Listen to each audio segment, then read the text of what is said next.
The Battle of Zama, 202 BCE. Hannibal versus Scipio Africanus final showdown, Rome versus Carthage history.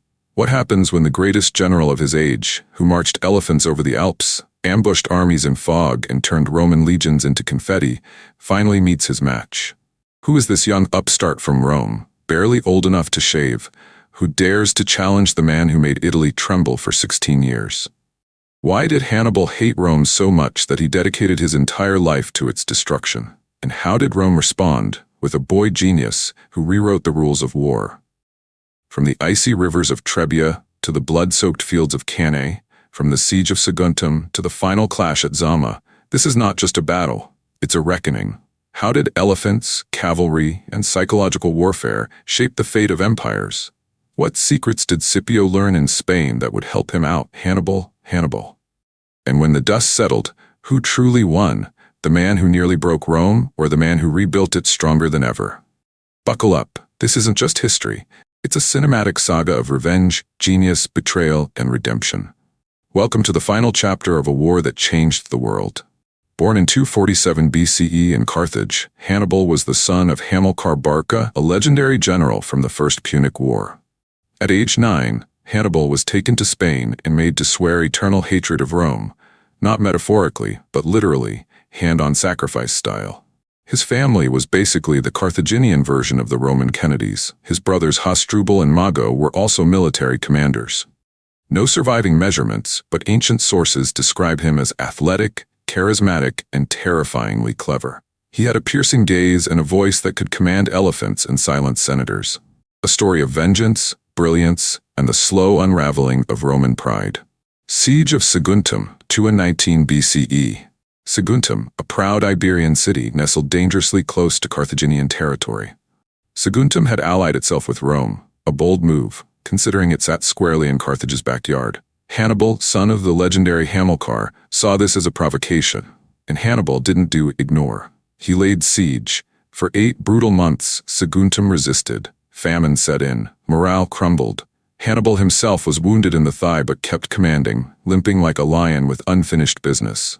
Rome, they twiddled their thumbs, debated, sent envoys. By the time they decided to act, Saguntum was rubble and ash. Hannibal had made his point. Rome's reach had limits, and he was about to test them. Battle of Ticinus, 218 BCE. Snow dusted the northern Italian plains as Hannibal crossed the Alps with elephants, mercenaries, and a vendetta. Rome had never seen anything like it. At the Ticinus River, Roman consul Publius Cornelius Scipio, the elder, rode out with cavalry, confident that this barbarian would be easily routed. Hannibal unleashed his Numidian horsemen, light, fast, and lethal. The Roman cavalry was shredded. Scipio was wounded, nearly captured. But in a twist worthy of legend, his teenage son, Publius Cornelius Scipio the Younger, charged in, rescued his father, and galloped into history. Rome had just met Hannibal, and Hannibal had just met the boy who would one day end his campaign. Battle of Trebia, 218 BCE. Winter gripped the land. Roman soldiers huddled in tents, bellies empty, limbs stiff. But consul Tiberius Sempronius Longus was itching for glory. He ignored warnings, skipped breakfast, and marched his men across the icy Trebia River. Hannibal waited. His brother Mago lay hidden in the reeds with 2,000 elite troops. The Romans, soaked and freezing, stumbled into a trap. From the front came Hannibal's main force. From the rear, Mago's ambush. Elephants charged. Slingers rained stones. The Roman formation collapsed like wet parchment. Thousands died. Survivors fled. Hannibal didn't just win, he humiliated them. Battle of Lake Trasimene, 217 BCE. Gaius Flaminius, Rome's newly elected consul, was a man of the people, and a man of impatience. He skipped sacred rituals, ignored omens, and marched his army straight into a valley beside Lake Trasimene. It was foggy, silent, too quiet. Hannibal had hidden 50,000 troops in the hills. As Flaminius's army entered the valley, the trap snapped shut. Carthaginians attacked from all sides. Romans drowned in the lake, were trampled by horses, or cut down in the chaos. Flaminius was killed. Rome was stunned. Panic spread like wildfire. They appointed a dictator, Fabius Maximus, whose strategy was, don't fight Hannibal. That's how bad things had gotten. This was it. The big one. Rome assembled the largest army it had ever fielded, over 80,000 men. Two consuls, Lucius Aemilius Paulus and Gaius Terentius Varro, shared command. One was cautious, the other was cocky. Guess who took charge on battle day? History isn't just dates and dusty scrolls. It's drama, ambition, betrayal, and triumph. It's Hannibal staring down Rome with fire in his eyes. It's Scipio rewriting destiny with strategy and steel. At Dark Crown Chronicle, we don't just tell history, we resurrect it. If you've ever felt chills watching a battle unfold, or found yourself whispering "no way," as ancient generals outmaneuver entire empires, this is your home. Subscribe and you'll unlock epic retellings of history's greatest moments, with cinematic storytelling and razor-sharp insight. Deep dives into the minds of legendary figures, what drove them, broke them, and made them immortal. Tactical breakdowns of battles that shaped the world, told with clarity, humor, and heart. Exclusive series on forgotten empires, unsung heroes, and the dark twists of fate that changed everything. Whether you're a student, a strategist, a storyteller, or just someone who loves a good tale, this channel will feed your mind, stir your soul, and leave you wanting more. So if you're ready to wear the crown of knowledge, hit that subscribe button. Join the Legion.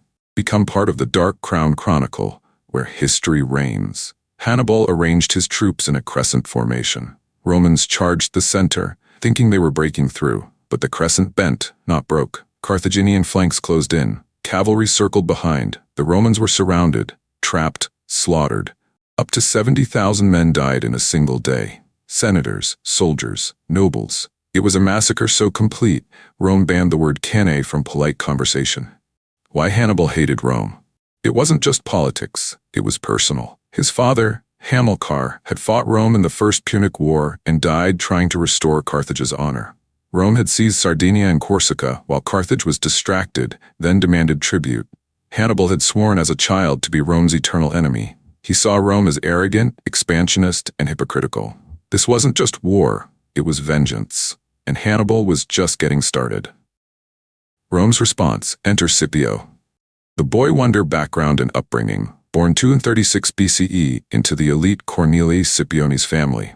His dad, uncle, and grandfather were all consuls, basically Roman royalty. At 19, he was a military tribune at the Battle of Cannae, and somehow survived. Not just alive, but rallying survivors at Canusium like a young lion gathering scattered cubs. He's not just surviving, he's already leading. Fast forward to 213 BCE. Scipio runs for curule aedile, a prestigious civic post. Problem: he's too young. The minimum age is 30, Scipio is 23. The tribunes object. Scipio shrugs and says, "If all the Roman people want to make me aedile, I am old enough." The crowd roars. He wins in a landslide. The law bends, the legend begins. In 211 BCE, disaster strikes in Iberia. Scipio's father and uncle, both commanding Roman forces in Spain, are killed in battle. The Carthaginians, led by Hannibal's brothers, are running wild. Rome needs a commander. No one volunteers. The Senate hesitates. Scipio, still in his 20s, steps forward and says, "I'll do it." He's elected proconsul of Spain, a role normally reserved for seasoned veterans. He's never held a consulship. He's technically a privatus, but Rome is desperate and Scipio is magnetic. Battle of New Carthage, 209 BCE. Scipio targets the Carthaginian capital in Iberia, New Carthage. It's surrounded by water on three sides. Everyone says it's impregnable. Scipio says, "Hold my gladius." He launches a lightning assault, sending troops through a shallow lagoon at low tide. They scale the undefended northern wall, while the main force distracts the defenders at the east gate. By sunset, the city is his. He frees hostages, wins over tribes, and turns New Carthage into a Roman logistics hub. He even refuses a noblewoman's hand in marriage, earning a reputation for integrity and restraint. Battle of Bacula, 208 BCE. Next, Scipio faces Hasdrubal Barca, Hannibal's brother, camped on a steep plateau. Scipio divides his forces. Light troops attack the front, heavy infantry flanks both sides. Hasdrubal, thinking it's a skirmish, is caught off guard. His army collapses. He escapes, but barely. Scipio doesn't chase, he's playing the long game. Battle of Ilipa, 206 BCE. This is Scipio's masterpiece. He faces a massive Carthaginian force led by Hasdrubal Gisco and Mago Barca. For days, both sides form up in the same pattern. Then, one morning, Scipio flips the script. He feeds his men early, attacks at dawn, and reverses the formation, putting his strongest troops on the flanks instead of the center. The Carthaginians, groggy and confused, are crushed. Over 48,000 Carthaginians are killed or captured. Spain is Roman. After Alipa, Scipio is hailed by Spanish tribes as king. His troops adore him. His victories are legendary. His charisma is unmatched. Scipio politely declines the title. Rome doesn't do kings, he says, but the Senate is watching, and they're impressed. Elected consul in 205 BCE, technically ineligible due to age and lack of prior offices. But Rome was desperate. Trauma from Hannibal's rampage made them loosen the rules. Scipio won in a landslide. Governor of Sicily.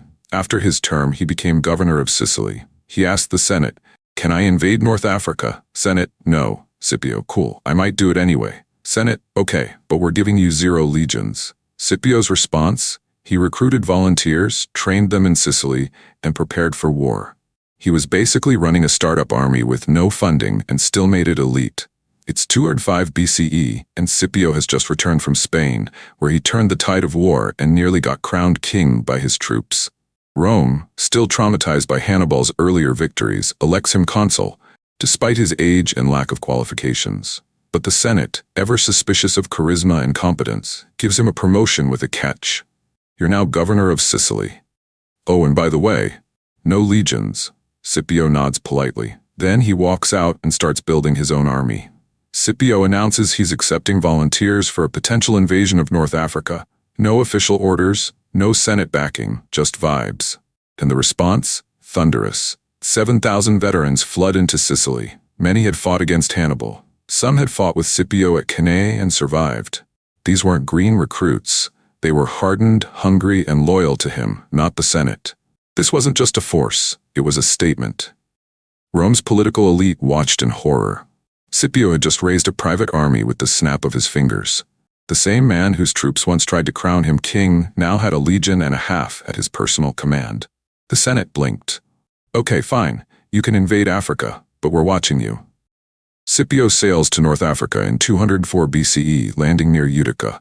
He raids, pillages, and lays siege. Carthage panics and sends Hasdrubal Gisco and Scythax, the Numidian king, to stop him.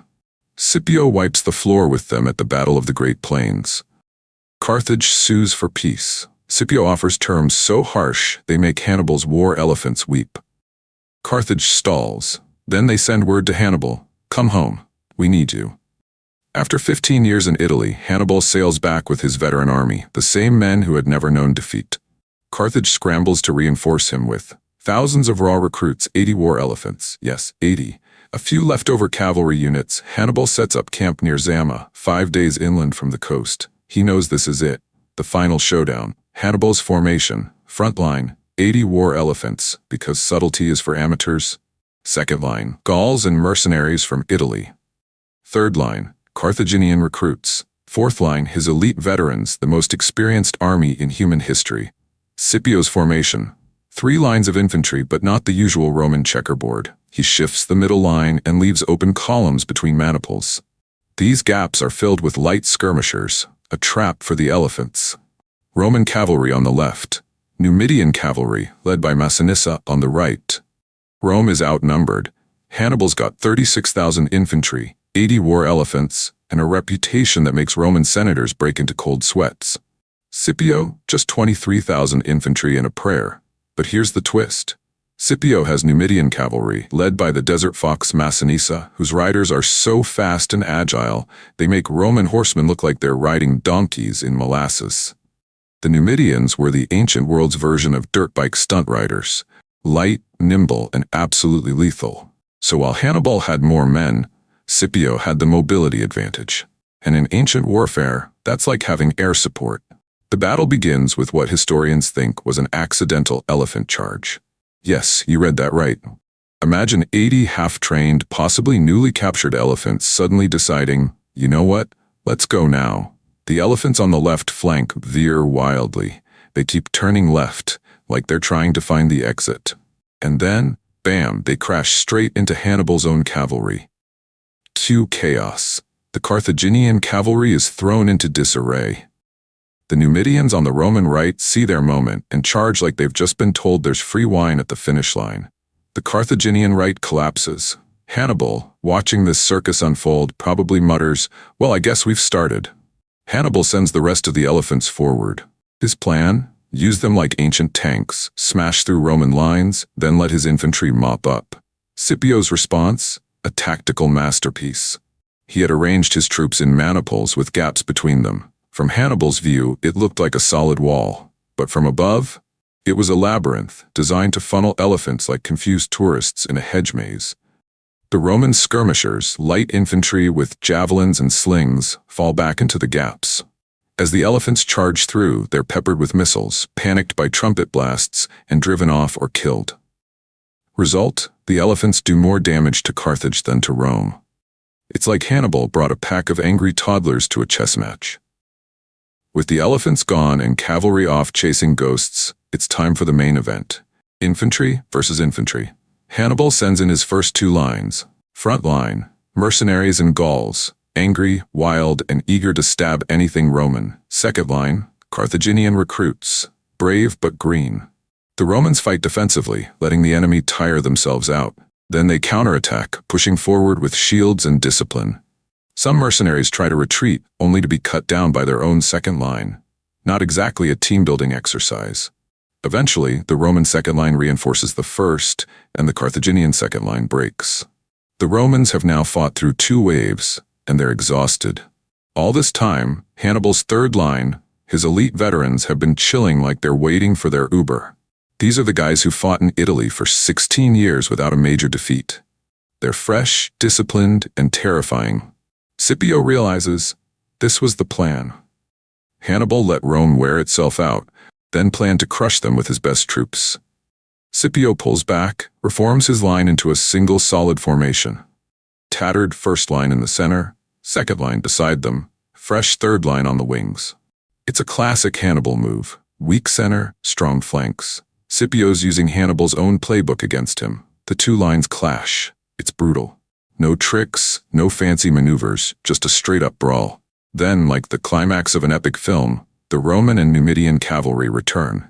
They had realized the Carthaginians were trying to lure them away, so they turned around and charged into Hannibal's rear. It's a Hannibal-style maneuver, pulled off by Rome. The elite Carthaginian line fights bravely, but they're surrounded. The battle ends. Rome wins. Carthage is forced to accept harsh peace terms. Hannibal goes into exile. Rome becomes the dominant power in the Mediterranean. Years later, when asked about his legacy, Hannibal reportedly said, "If not for Zama, I would have been remembered as the greatest general of all time." And honestly, he might have been right.